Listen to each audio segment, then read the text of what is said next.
An accident can turn your life upside down. Immediately, you may face problems like who will treat your injuries? How will your car get fixed? What are you going to drive in the meantime? You need solutions now.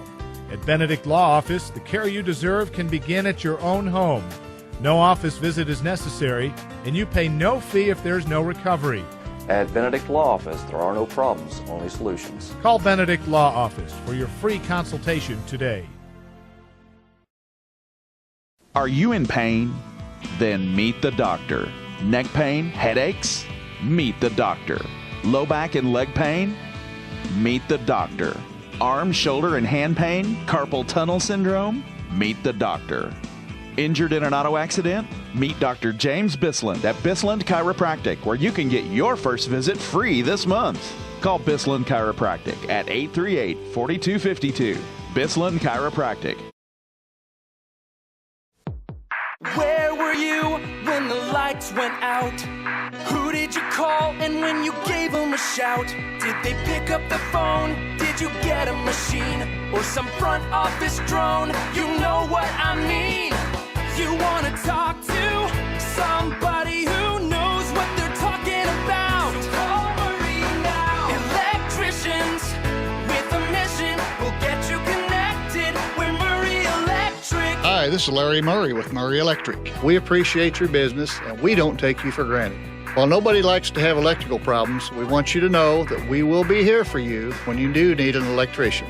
And remember, you don't get phone shuffle when you call Murray Electric, because we have a real live electrician that answers the telephone. Remember, if you're in a hurry, call Murray, 918-835-9605. 918-835-9605. We'll get you connected with Marie Electric.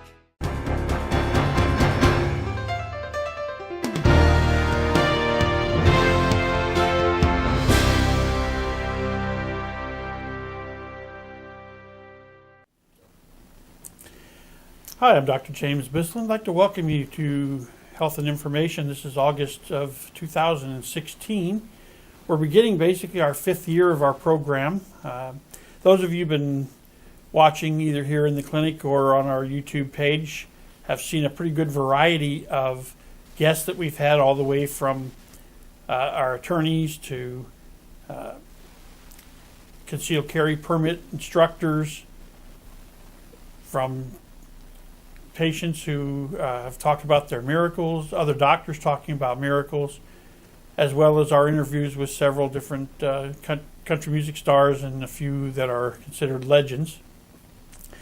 So we're going to kind of bring it back more local this month, and we're going to talk a little bit about education, and we're going to talk about the school and the teachers, what they now do compared to how things were 20-some years ago. We're just going to kind of get an update and what's going on with the public schools now. So we're going to do that after the break. But the first thing I want to talk to you about is if you are involved in an auto accident, or you know somebody who is involved in an auto accident,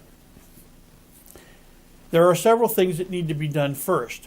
Now, in the office here, we have a brochure, and those of you that are here in the office, you should always pick one of these up, keep it in your car in case of an auto accident. Although we never want anybody to have one, we definitely want to be prepared in case there is one.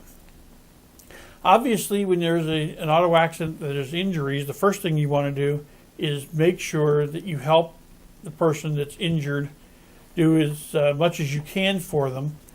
We do not advise to do a whole lot of moving of somebody in case they do have a fracture. We don't want to be moving them.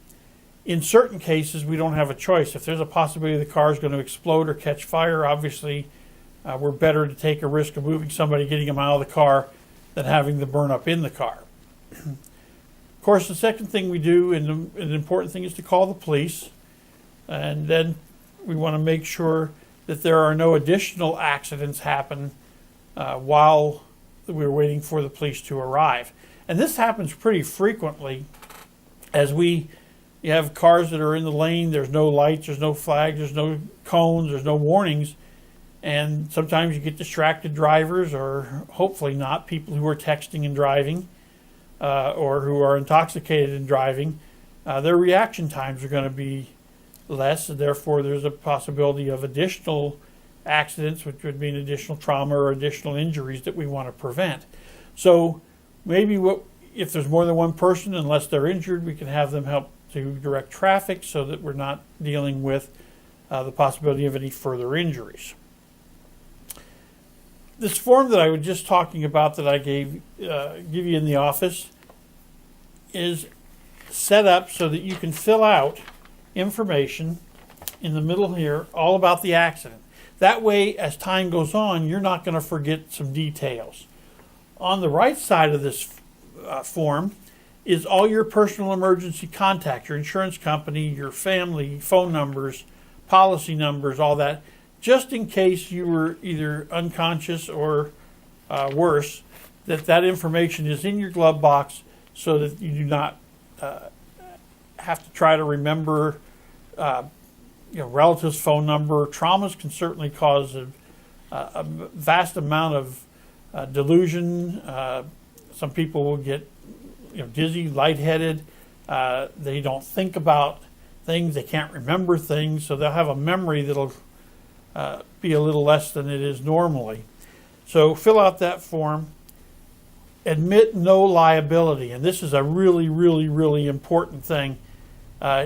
People jump out of a car after rear-ending somebody and immediately, walk around and tell them, oh, I didn't see you, I wasn't paying attention, or heaven forbid, don't admit you were texting and driving, anything like that, because what you say there will be possibly used against you, and especially nowadays, somebody's going to take out their cell phone and start videotaping. And so you got to be really careful that you don't admit liability. Then you want to notify your insurance company. And again, you have that information on this documentation pamphlet in your glove box, already filled out. That's got the information on there. You can, or have somebody call them, or you call them. Now, if your injuries are not severe, where they point where they need to take you to the hospital, first thing you need to do when you get after all of this is done, when you get a chance, is call our office or call a chiropractor. One of the most important things is to get in to see us as quickly as possible after the trauma. The faster we get to evaluate, the faster we can begin a treatment program that will reduce the time and duration of recovery. The ability to get a significantly better recovery is there. The longer we wait from the time of the accident until we see the patient, the less chance of getting a full or complete recovery we have, and also then the more scar tissue can develop. Now, a lot of people will ask me, do I need an attorney? If you are in an accident that is not your fault, you have no liability in, or you have partial liability maybe, then it is a good idea for you to consult with an attorney. We do have several that we work with. We have they meet you here in the office and talk to you here, so you don't have to go to them. They'll meet you at home. They'll meet you at the hospital if you happen to be in the hospital. If you just make sure you check with our office, and we can put you in touch with that if that's necessary. I had a lot of people ask questions about car accidents, and they'll ask me, what do I need to do first? Well, after all the things that we just went through and you get to see me, you keep your appointments so that we can get the job done. And the more you can keep on schedule, the better job you'll have and the easier job you'll give your attorney to be able to get a settlement on the claim, get your medical bills paid, and your car repaired, and get you some reimbursement for pain and suffering. We're going to take a break. When we come back, we're going to talk about public education and classroom teachers. An accident can turn your life upside down. Immediately, you may face problems like who will treat your injuries? How will your car get fixed? What are you going to drive in the meantime? You need solutions now. At Benedict Law Office, the care you deserve can begin at your own home. No office visit is necessary, and you pay no fee if there's no recovery. At Benedict Law Office, there are no problems, only solutions. Call Benedict Law Office for your free consultation today. Are you in pain? Then meet the doctor. Neck pain, headaches? Meet the doctor. Low back and leg pain? Meet the doctor. Arm, shoulder, and hand pain? Carpal tunnel syndrome? Meet the doctor. Injured in an auto accident? Meet Dr. James Bissland at Bissland Chiropractic, where you can get your first visit free this month. Call Bissland Chiropractic at 838-4252. Bissland Chiropractic. Where were you when the lights went out? Who did you call and when you gave them a shout? Did they pick up the phone? Did you get a machine? Or some front office drone? You know what I mean. You wanna talk to somebody who knows what they're talking about. So call Marie now. Electricians with a mission will get you connected with Marie Electric. Hi, this is Larry Murray with Murray Electric. We appreciate your business and we don't take you for granted. While nobody likes to have electrical problems, we want you to know that we will be here for you when you do need an electrician. And remember, you don't get phone shuffle when you call Murray Electric, because we have a real live electrician that answers the telephone. Remember, if you're in a hurry, call Murray, 918-835-9605. 918-835-9605. We'll get you connected with Marie Electric. Welcome back to Health and Information, August 2016. We have a lot going on in education in Oklahoma, primarily in the Tulsa public schools now, where, as everybody, I'm sure if you watch the news, you're hearing about budget cuts and things that are happening in the classroom and teachers having to take care of their own supplies and on and on and on. And there's also a lot of things going on right now with a total difference of the classroom experience. When I was in junior high and elementary school, there's a lot of things that we would not have even think to do that the kids in classes today don't even think second thought about. I'm afraid to know what would happen if we did some of the stuff then that they get away with today. We have budget cuts, as you all know, or most of you know, that in November we're going to be voting on an additional sales tax for education. One of the things that is going on with that is that would make Tulsa about the top 1/3, or in the top 3 of the highest sales tax of cities in the United States, over 200,000, and Oklahoma the highest sales tax state, general sales tax state in the country. So there is some opposition to that, and there's also people who are for it.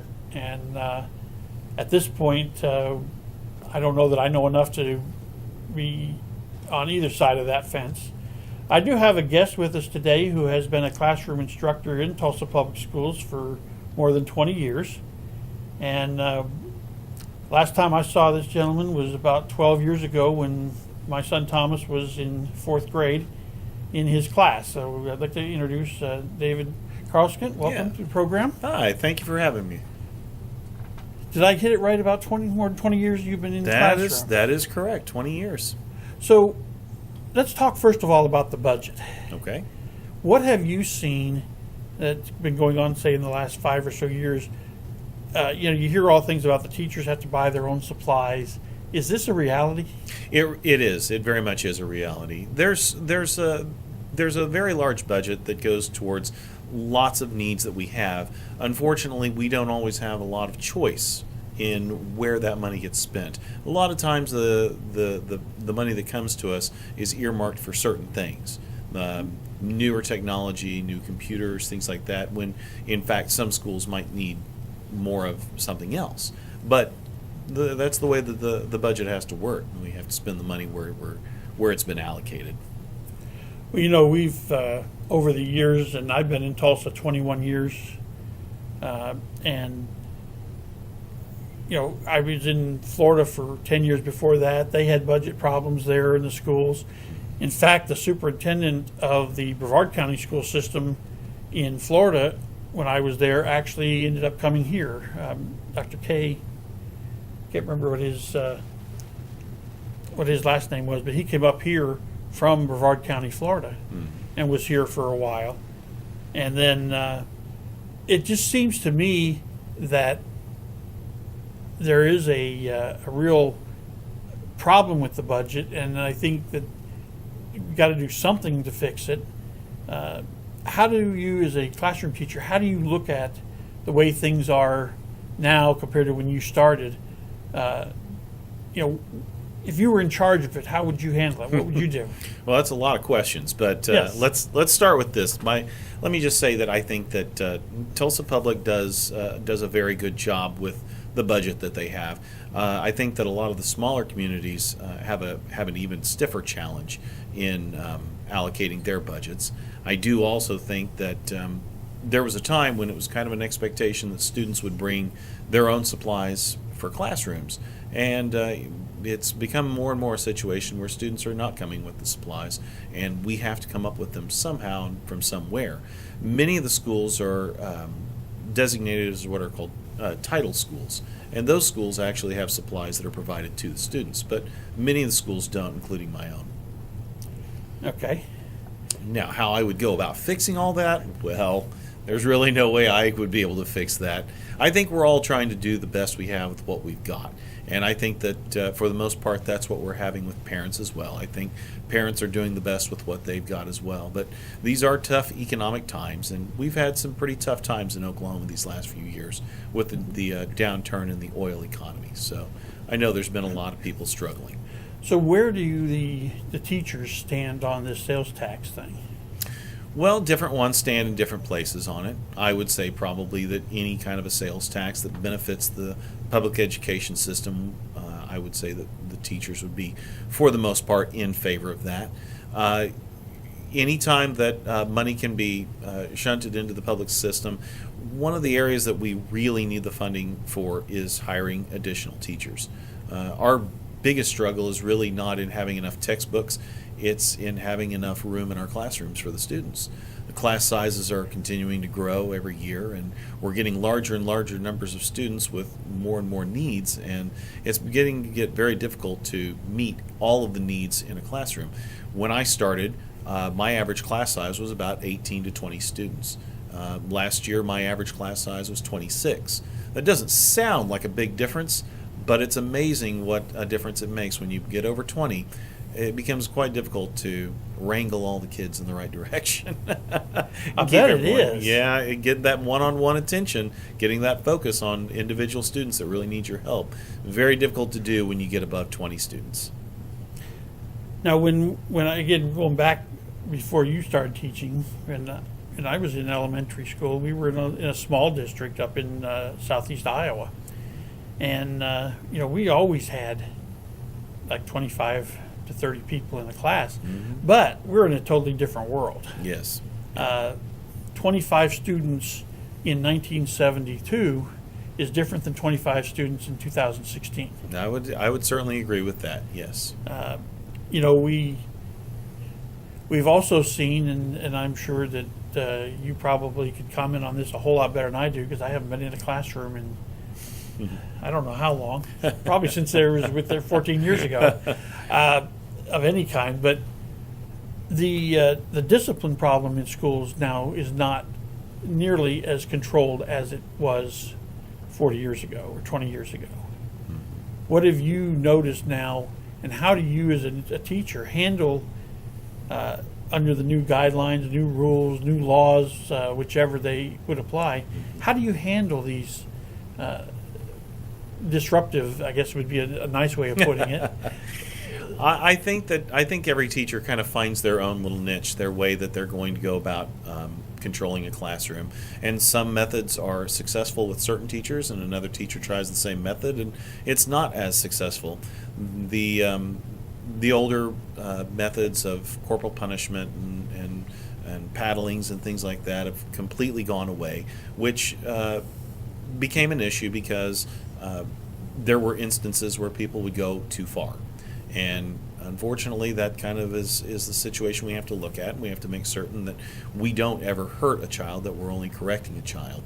And for me, what I've found the most effective is to try to create a rapport and an opportunity to build a relationship with students, so that they understand that when they're disruptive, they're hurting the whole class as well as they're making it difficult for me to complete my job. And if I've done my job of building a relationship with them, they do tend to understand that. They do tend to understand when they're getting to that point where they're going beyond where they need to be. And then sometimes they come in with problems that are so overwhelming, so difficult, that I feel considerably sorry for them some days. Even when they're my biggest troublemakers, I feel a bit of sorrow for them, because I know what they're going through on a regular basis. Like you said, it's pretty disturbing, some of the things that kids have to deal with at home. Yeah, and that's not getting any better. No, it certainly isn't. What would you say is from the time you started teaching until now, what's the biggest change you've seen in the classroom? Biggest change? Well, I would say probably for my particular school, I would say that my demographic has changed considerably. We've seen kids coming from more impoverished background, and I base that on the number of students who are now receiving free or reduced lunches compared to when I first arrived at the school that I'm at. However, I'm sure that if I had started out in a different school, it wouldn't have been all that unusual to have a student population with 60, 70, or even 80% on free and reduced lunch. Now, that makes a big difference. And as we were talking about, in the very beginning, the economy here has taken a definite shift. The energy is a big thing in Oklahoma, and that has certainly reduced our financial ability for a lot of the parents. They get laid off and so forth. True. And unfortunately, it has to go somewhere. Sure. And we have more. I think we still are seeing more and more single-family homes, and it is more difficult to make your budget last when there's only one income and there's one person responsible for all of the kids. I think that's certainly made a difference as well. Well, one of the things that I wanted to definitely talk to you about is you taught a little different I don't know if you're still doing it now, but back 14 years ago, you ran your class a little differently than the average. Sit there, I lecture, you take notes, or you worked with the kids on like a business or a company. I did. I think that teachers are trying to become more and more creative and try new ways to instruct students in more imaginative and creative ways than they have in the past. And that particular year, that's exactly what I did. I tried to set up my classroom like a business office, and I gave each of the students a job, and they earned money on a weekly basis. Well, not real money, of course. But then at the end of the week, they then had to take their salary and they had to apply it to real-life bills and exactly see how far that money would actually be able to take them during the course of a week. So it was a different model for my classroom. I did that for that year, and then the next year I tried something different, and each year you just try to continue to hone what you do. Do you feel, now, I assume at some point before that you did a traditional classroom? Absolutely. And in some ways I still do that now. You still, okay. Yeah. But the alternative way that you were doing that particular year we were talking about, did you notice that you had better cooperation from them because they had more responsibility? I felt it was a learning curve for both the students and for myself, because I was really working off of something I hadn't done before. I did have a good deal of cooperation, and I had some really astounding students that year that really shined very brightly. They really took the jobs to heart and gave it a great effort that year. I was looking at that because we were at several of the events that you had sponsored for parents, and I had never seen anything like that before. That's why it was very interesting, and we wanted to do this because I think that's one of the things that maybe in today's group of students, that getting them involved, making them feel like they have a part of what's going on in the classroom, rather than, you're up here, they're down here, you're talking to them, giving them tests, grading their tests. I mean, we used to say horrible things about our teachers. You probably did when you were little as well. Absolutely. But having this, I know Thomas got a great deal out of that class because there was something other than homework. There was homework, but there was something to look forward to when you went to school. You weren't sitting in a desk, 4 or 5 rows. And I was always impressed with that particular method of teaching, because it seemed like your students were, not only were they well behaved, but there was no disruption. And normally when you go to something with a class, you have all the parents and all the students, there's some disruptions. Yeah. And we didn't seem to have any there. So I was always real pleased with that particular method. Certainly get a lot more cooperation when you have buy-in from your students. That's true. Yeah, and it seemed like they really did with that one. They sure did. Well, it looks like we're about out of time. All right. Well, I appreciate you having me. So thank you for joining us, and thank you. you all for watching. And if you have any questions, please feel free to call our office. Every year, as all we do a school supply drive to help the teachers. We pick 1 or 2 teachers a year, and all our school supplies go to them. So look for our next one. Usually they're the first week or so in August. And until next month, have a healthy, happy, and safe month.